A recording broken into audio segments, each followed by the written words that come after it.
Euskagu pertsonaren aldetik benetan garrantzitsua diren gauza batzuk, funtzio ejekutiboak, ez?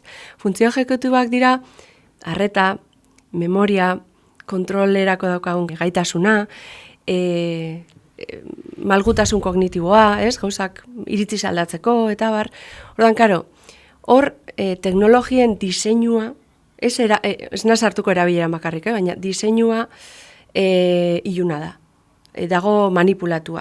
Gaituzte hor gure produktua gara, ez? Eta orduan, ekosistema horretan gure arreta bereganatu nahi dute, ez? Guk gauzak ahaztea edo fokalizatzea gauza baten.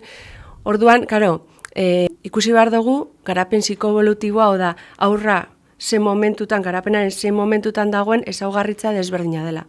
Eta ezaugarritze horretan behar batzu daude, eta igual input batzuk ez dira egokiak. Hau da, esageratu ingo dute, baina 4 urteko ume batentzat sare sozialetan egotea ez da egokia. Esageratu esan dut, baina ikusten ditu gorelako egoerak. Orduan, bueno, ez dakit noraino esageratu dudan, baina 4 urteko umeak sare sozialetan, bai. Ez dituzte ikusi adibidez, nola da,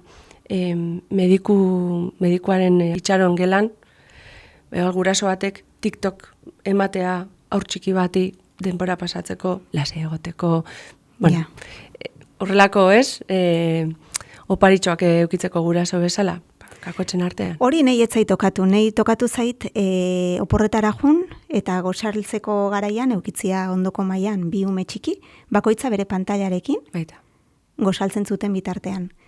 Eta esaten duzu, ez? Oporrak familian pasatzera etorri gara, eta goizetik dituzue hor umeak, ez? Bakoitza bere munduan sartuta, gurasoak beste mundu batean, 4 pertsona 3 mundu, eta bai. Edo 4 mundu. Hori da, baita ere. Hasiren eskutik, hasi ez ziren non edonok bideo podcasta.